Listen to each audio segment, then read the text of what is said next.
The day before Caden was supposed to be born, he stopped moving one afternoon. And, I had asked my wife if that was normal because sometimes he wouldn't move during certain times of the day because he was sleeping and he was super active at night, kind of thing. Unfortunately, we rushed to the hospital and his heart had stopped. And that was the moment that I can tell you right now, it's like pumping the brakes on your car at 100 miles an hour down the freeway. Everything stops and your brain checks out, and you get in this place of, God, what can we do? Can we fix this? Can we resolve this? Me as a man, as a parent, my brain was going, how do I fix this? How do I solve this? And when you hear the words you can't, it crushes you. It's a crushable weight. I've never felt that pain in my life other than that day. Welcome to the Grieve with Christa podcast. In this episode, I sit down with Chris Mamone, one of our Glad grief coaches, whose life forever changed by the stillbirth of his son, Caden. Chris shares unimaginable pain of leaving the hospital without his baby, the way grief affected his marriage, his identity, his faith, and how over time he began turning the pain into purpose. The conversation was deeply personal for me because Chris's story brought up grief from my own life that I didn't even realize I was still carrying. Today we talk about child loss, the courage to speak what many people keep silent, and possibly that grief, when we allow others to face it, can become a path toward healing, meaning, and love. This is the Grieve with Christa podcast, sponsored by Glad Community. I'm really super excited, Chris, to have you here. Not only just because you're one of the Glad grief coaches. This is a personal one for me because your story brought grief out of me that happened to me 22 years ago that I didn't know that I was dealing with. So thank you. I know. And I'm gonna start off saying, because Chris Mamone, he is one of our grief coaches with Glad. His journey started about 4 years ago when his son Caden was born. And he was 40 weeks and he was a stillborn birth. So I'll start here. Because a lot of people don't know this part about my story. I have a sister. It's me and my sister, Faith. She's 2 years, 20 months older than me. So I have two boys that are 20 and 22. And when I was pregnant, I had my first son at 23. I was 23 and I was pregnant. And my sister, she's a fascinating woman. She does have a lot of children. She has 16 living kids now, and she was pregnant with her fifth child, I believe at that time, her fourth or fifth child. And I was pregnant with my first child and we were pregnant together.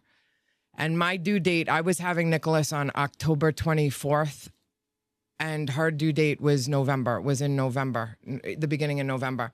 So October 24th came, I had my son Nicholas, and then my sister I believe she was 39 weeks or something like that, had my niece who was a stillborn. And that was 22 years ago. I blocked it out. For many reasons at that time going back. But I do feel that at that time, and my sister's not here to speak for herself, but I do feel that my sister lost a lot of herself at that point. And from that point, and this is going 22 years ago, and since then, I feel like stillborns are such a common thing. It's rampant. A lot of people have this, and nobody can talk about stillborn, infant death, and things like this. So for you coming on and talking about this topic, Chris, I'm beyond grateful, but you provided a lot of healing for me that I didn't realize that I needed.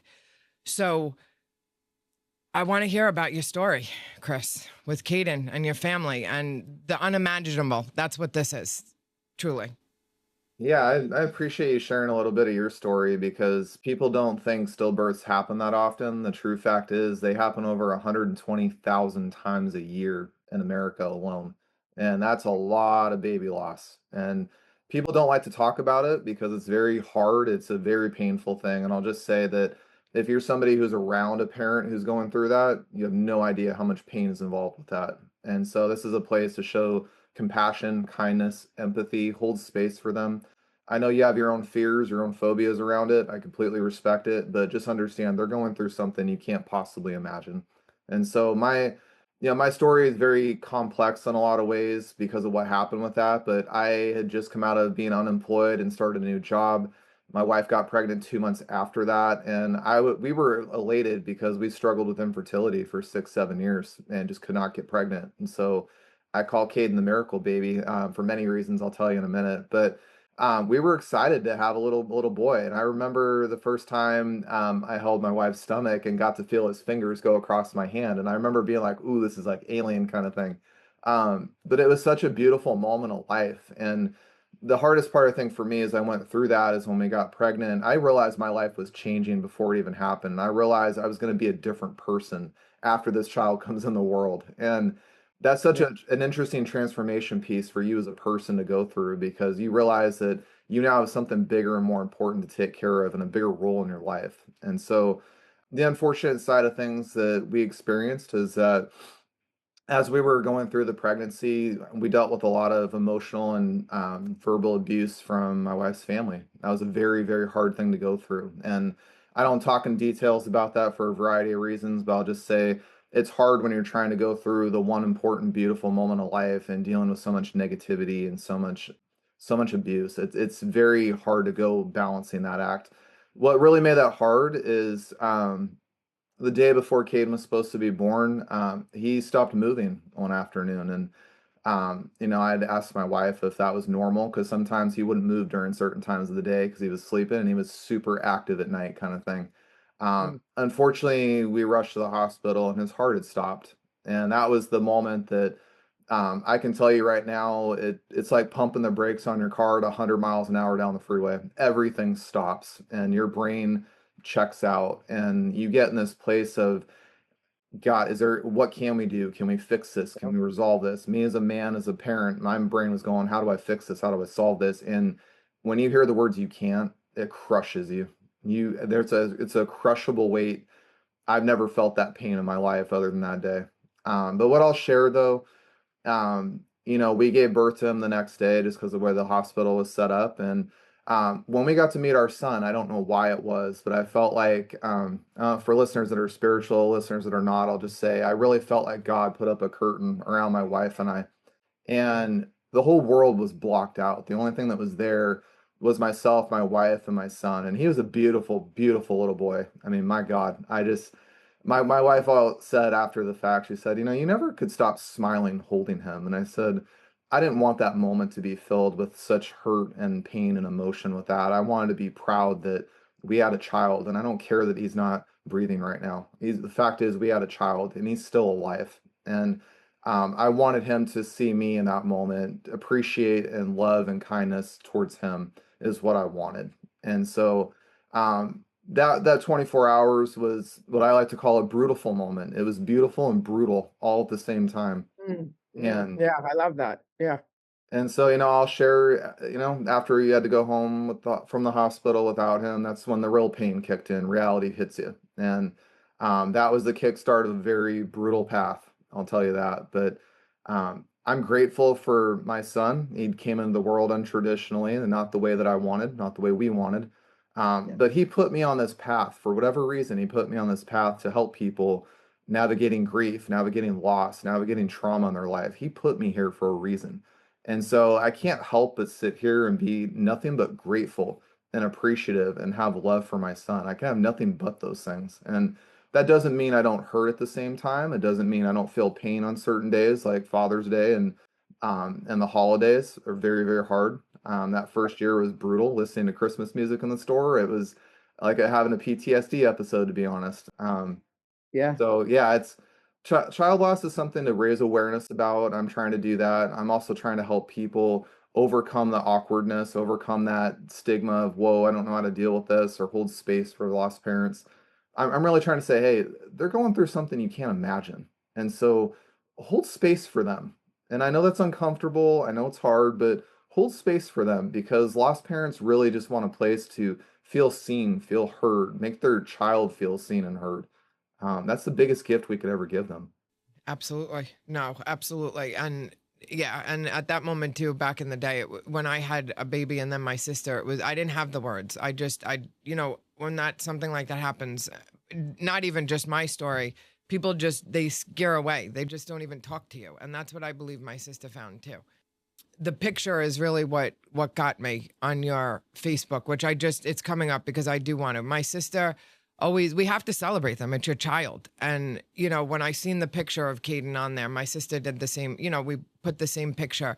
And I know that sometimes it's hard for the world to see that. But that's reality. And how many people go through this a year? You said a lot of people that it's not talked about. When was this whole platform created? Your whole grief, the empowered grief journey. When was this created? I created that in 2025. I, for whatever reason, got in this place of saying grief can be something empowering in our lives. And I know that's kind of contradictory to how we see and view grief in a lot of ways. But, I've run a podcast for a year and a half. I've talked to 150 plus people that have gone through grief and loss in many areas of life. Lost parents are particularly my favorite, not just because I resonate with them, but I've seen people go through that brutal moment of life and do some beautiful work outside that, whether that's coaching, writing a book, helping people in the lost community. I started to see that grief became a catalyst for people. It's not this big negative, throw it under the carpet and ignore it and avoid it. It's not any of that stuff. That society has that completely wrong. Yeah. Grief is something that I always like to say it destroys who you were. It leaves a chasm for who you're becoming, and it's going to push you into alignment of who you're supposed to be. And that's very scary, by the way, because it's very uncertain. We don't know what's going to happen. Our whole life collapses before us, and we're really left to face ourselves with nothing in many situations. And that moment, society, our upbringing, our livelihood does not prepare us for those moments at all. And so that's where people lose their minds. They go crazy. They get kind of all over the place, erratic with emotion. That's all normal. I'm here to break the curse and say, hey, that's normal. There's nothing wrong with you. And you don't need to be fixed, by the way. You don't need to. What you do need, by the way, is Yeah. support. You need somebody to walk beside you on that journey. And that's what I do with my Empower Grief Journey coaching. I walk beside people. I don't tell them I know how to fix this or, we'll get over. I don't say those things. I say, After more than 25 years as a hospice nurse, I've had the privilege of walking with people and families through some of life's most secret final moments. My book, 8 Lessons a Dying Has Taught Me, shares what those moments taught me about grief, love, forgiveness, presence, and what really matters while we're still here. If you've lost someone close to you, or you're learning how to carry grief with hope, I wrote this book for you. And the best part is, all the proceeds from the book go directly to GLAD, helping us continue to support people through grief and loss. The 8 Lessons the Dying Taught Me, available now. we'll get over. I don't say those things. I say, let's sit in this moment right now. So it's trying to teach us something. It's trying to show you a new path. It's trying to show you more of who you're supposed to become. And let's figure out what that is together. Because doing it alone is like sitting at the bottom of a well, staring up at a pinhole of light and praying something's going to save you. And the reality is, what is going to save you is somebody to walk beside you with that. And even in your worst moments, by the way. And that first year of grief I always went through, I can't describe the depression, the anger, the frustration, the sadness. It is heavy and it's Yeah. dark. And not a lot of people have the skill to sit there and walk beside you with it because they themselves haven't experienced it. But find that person that has. I'm the kind of guy that sits there and says, hey, you've gone through child loss. I have too. Let's sit here. You don't need to cover it up and hide and pretend you're fine. I don't want you to do that. I want you to be you. If you're having a hard day, I'm here to hold space for it. Share it with me in all its rawness. I don't care how hard that is for you, but be in that rawness. I want you to be you. Because I really feel like, after doing my podcast and coaching people, when they sit in that rawness, it does tone down the intensity, but it allows them to experience what actually happened and it allows them to find that path forward. I think that's a beautiful place to be. No, no, absolutely. Wow, I know, and it, just hearing this, it's not easy, right? Because this is 22 years now it's been, and I really haven't dealt with this. So, because it's just the baby, it's just I never knew. Even in my own career, I've had it with other people, and I'm just like, there's just no words. So, what's coming to me to ask you is, so you have Caden, and then you go home, and then you have this whole first year, right? Like, how is this relationship with you and your wife? Does it pull you apart? Does it bring you closer? How is that? How do you get through that first year of something like that? Or that first week, that first hour, the minute, right? What did that look like for you guys? That was turbulent. And I'm going to be honest with you, nobody prepared us for that, not a single way. And what I can look back in hindsight and share with everyone is you're not going to know how to handle that. You're not going to. There's no book out there that says, okay, you went through having a stillbirth. Here's how to navigate grief. There's no book for that. None. No. But what I will share with you, what I learned through it was a lot. That my wife and I grieve very differently. My wife is a very internal griever, which I respect a lot. I'm a very external griever. That's why I do my podcast. That's why I coach. If I don't get to talk about my son and it gets bottled up, it's hard for me to process. It's hard for me to live in that space. Respect how you and your spouse handle grief. Respect it. Mhm. Really, Yeah. my biggest thing too is learn from each other. I mean, that's gonna be a moment, by the way. You're gonna have days you're gonna fight. You're gonna have days you don't get along. You're gonna have days that that grief is so powerful, it overcomes logic. It overcomes everything else. And that's what I mean by sit with it. Don't try to push it and avoid it and change it and modify it. Sit with it, be present with it because it's trying to teach you things. And I don't know if you know this, Christa, but over 50% of lost parents get divorced in that first year. 50%. They do. And the reason they get divorced, by the way, isn't what people really think. It's the fact that that was a moment of opportunity to come together and learn with each other and evolve your relationship. And because we're not taught that, and there's no resources really to understand it, when we don't give ourselves space to learn how we grieve and come together through that, that's what creates the divide. And that's where it's really sad and additional to a stillbirth is a divorce that follows through. That's a really sad moment of life. And I'm here to educate people on that too, to say, hey, it's going to test your marriage in ways you never thought possible. It's going to, and it's not going to be easy. It's going to be hard, and you got to be patient. You got to have those moments. If you're gonna fight. You're gonna have moments where emotions get way intense, and that's gonna happen on both sides of the fence. And so I can only say that to get to that place where you can find empathy and compassion and gratitude and give yourself space, give yourself time. It doesn't have to be fixed right now. That's not the point. The point's to understand, not fix. And the faster you can learn that through the grief process, the better off that marriage will be. And you'll actually come together stronger, by the way. And it's a beautiful thing to watch. That I love that, Chris, and it's so true. My sister and her husband met on the school bus when they were in high school. They're still together, so I'm grateful that that didn't.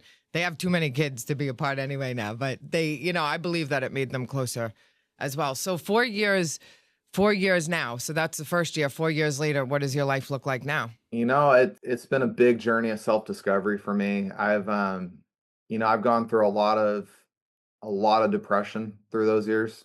A lot of I haven't had a job in 4 years, just to be transparent, because my career in the mortgage industry is very non-traditional compared to most people. So it's been really hard to find work. I've gone through this transformation that I try to find and put this in words for people, but grief, it pulls you away from who you were into who you're becoming. Yeah. And that's a brutal path, I'll tell you, for the last 4 years. It's been brutal because there's parts of me that have shifted. There's parts of me that no longer exist. There's new parts of me that are, Yeah. anxiety ridden. And, for example, I can't do big social gathering events anymore for whatever reason. I used to love it and thrive in those environments. My body doesn't like it anymore. And I can't explain why, but that's happened since going through grief. I've come to this place, in 2025 where I said, I have to find meaning and purpose in this because grief can do one of two things to you, by the way. It can destroy you and take away everything. It can. It's got the power to do that, but it's also got the power over here to create.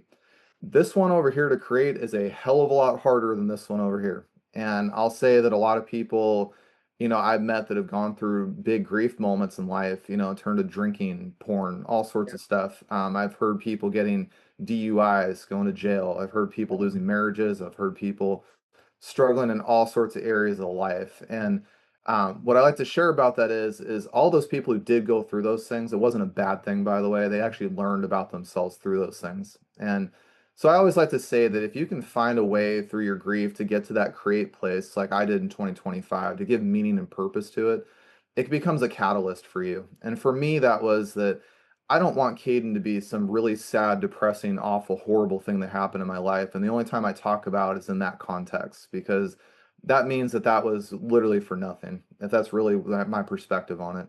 I chose to go over here and create, which was very hard. And I chose to say, maybe people out there going through grief and loss don't have a voice. So I started a podcast and I had more guests than I had time. And I learned from all these people on my podcast how to navigate grief, and there's really no one said way to do it. There's many ways to do it. Mhm. But every time I do my podcast, I get to honor my son. Every time I get to coach somebody, I get to honor my son. Uh, Ah, every yes. time I wrote my book, The Empower Grief Journey, same thing. I get to honor him. So I get to sit here and say that, this grief journey of mine, I chose to make it purposeful. I chose to make it meaningful. I did that on purpose because I don't want to be sad and depressed. That first year, you guys, in grief, especially with the stillbirth loss, it is brutal in ways you can't imagine. And I've told people there is no way to get over it. There's no way to avoid it. There's no way to not feel it. You're gonna feel in the depths of pain that year. And when that becomes a bad catalyst in your life, that's when those bad things start happening. And that's where I encourage everybody who goes through loss, I don't care how it is, loss, grief, whatever area you're in that, there is meaning, there is purpose. And I just want to encourage you to find it because I truly believe after recording 150 podcast episodes, your unique grief journey gave you purpose. It gave you a reason.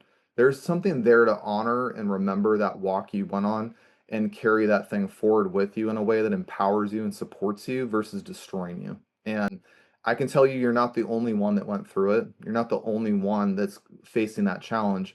But where you didn't have somebody, you now get to be that person for someone else. And how powerful is that, by the way? To say that in that moment of helping somebody else, this wasn't for nothing. This wasn't all pain. This was something that is now a creative catalyst force in the world to change things for the better. So I just want to encourage everybody with that. Oh, I'm sitting here, Chris, and I'm like, I've been fighting back a lot of emotions. I mean, I have to, host this, I guess, but I'm staying, just because it's, when you don't deal with things 20 years later, it still comes out with grief. When I wasn't able to talk about, just to have this conversation is huge. And your way that you look at it is not seen before. Truly, it's not seen before. Now you look at it like this. How would you say your wife's view is on it? It's very hard for my wife to talk about him. And I don't blame her at all, by the way. Okay. I think it's completely normal because I'm gonna sit here and say the other side of why I said men and women grieve differently. Women have to go through the child giving birth. They have to go through carrying this child for 9 months. They have a very different connection and a very different experience than us fathers do. And so to go through all of that, and I'll be honest with you guys, my wife is a rock star, and she'll probably stab me for saying this on a podcast, but my wife waited until she was fully dilated to get an epidural. And my wife she fought through some serious pain, and that woman is strong. I mean, I cannot describe how strong my wife was.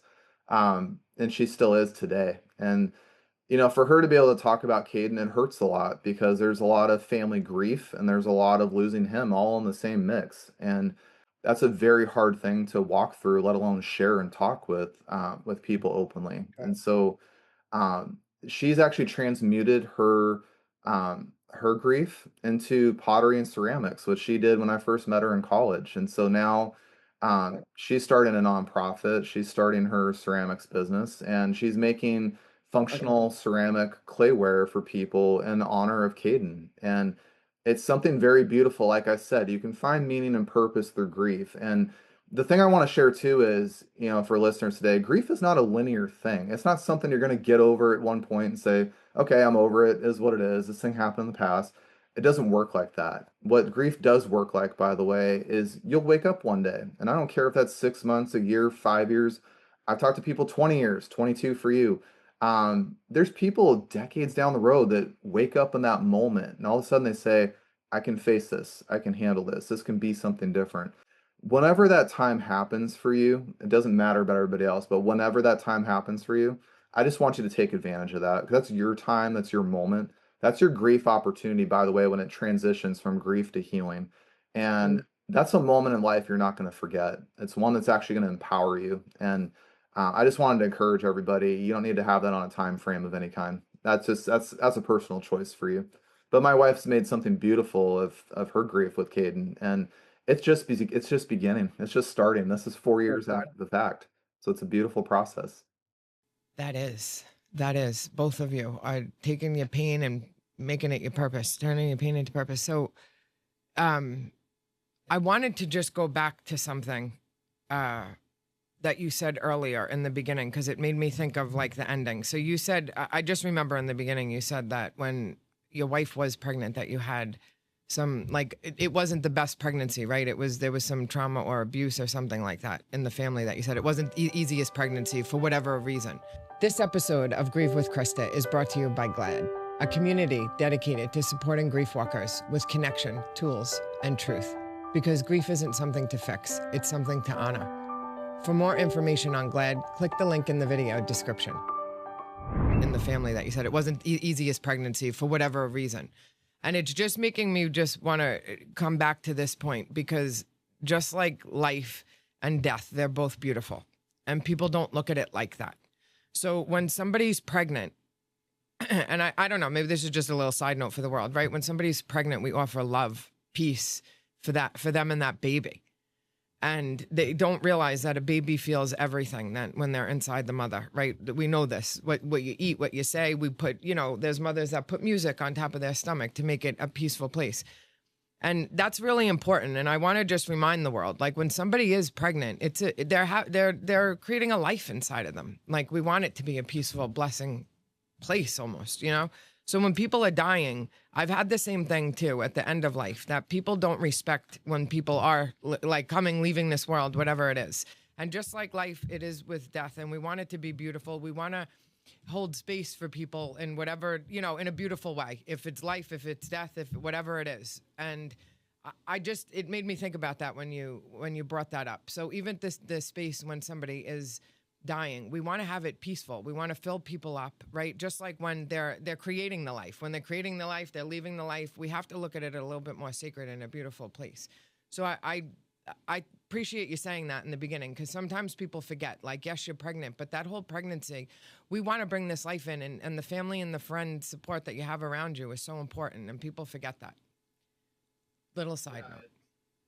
I'm glad you brought that up, because you made me just see my grandfather's death in a different perspective just now. And I'm going to preface for listeners, I held my grandfather as he died from cancer 2 years prior to losing Caden. And so that was my first time watching somebody pass away, and that was very brutal, I'll say that.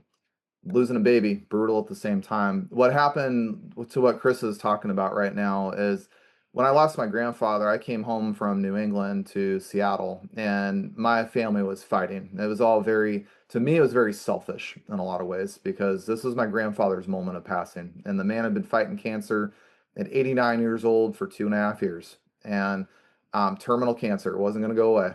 And to see my family fighting and disparaging and yelling and screaming, all while this man, I've never forgotten this, but I went in his room and he was struggling to breathe and talk. And I remember him saying, "I just want family to be together," while everybody was fighting. And it made me really angry inside. And I went out and I got hostile with my family. And I put an end to that. I said, "If you're going to fight, get out of the house right now. You can go deal with it out there, but you don't do it in here."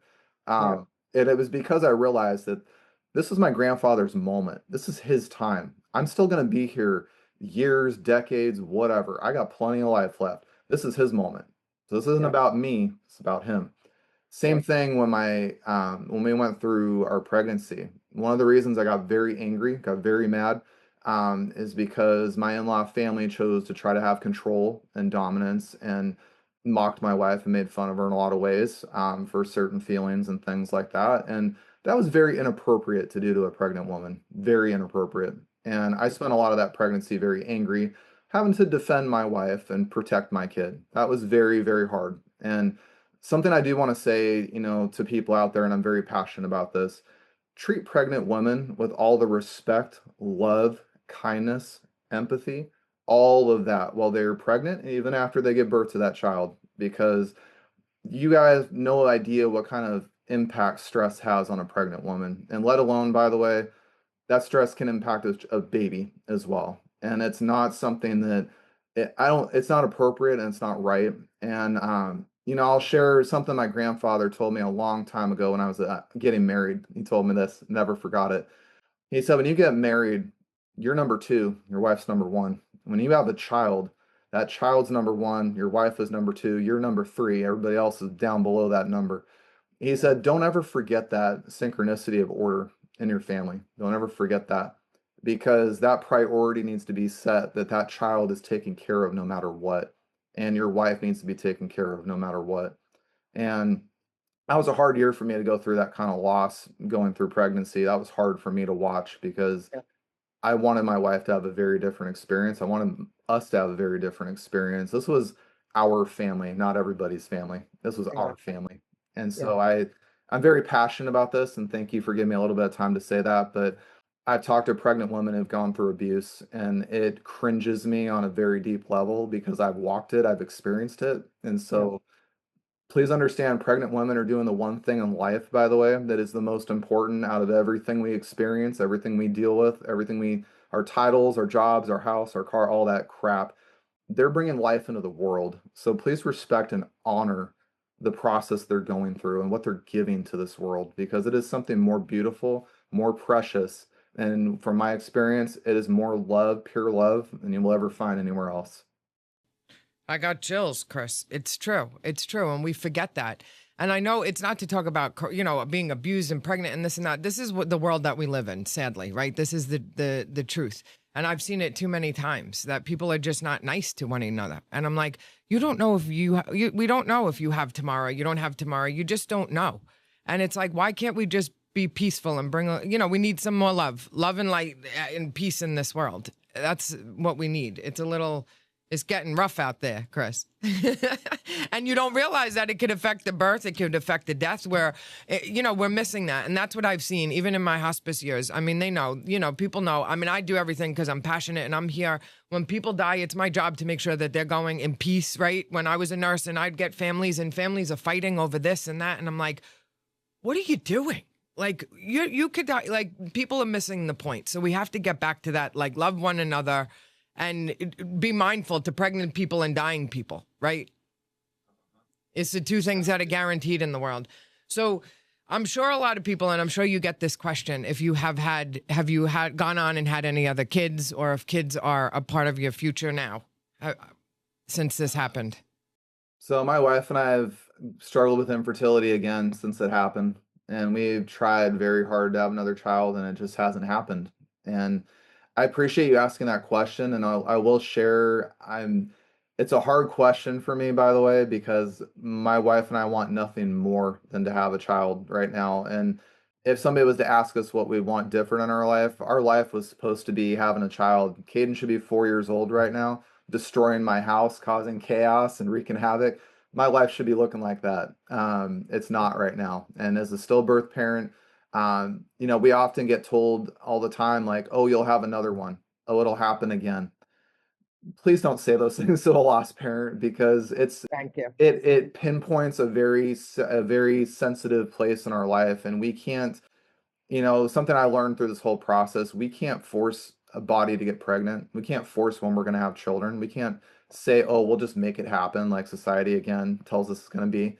And so, the fact is, there's a lot of parents out there that have a stillbirth and never have another child again. And that can be a myriad of reasons, by the way. Sometimes, though, it's just the body just doesn't want to.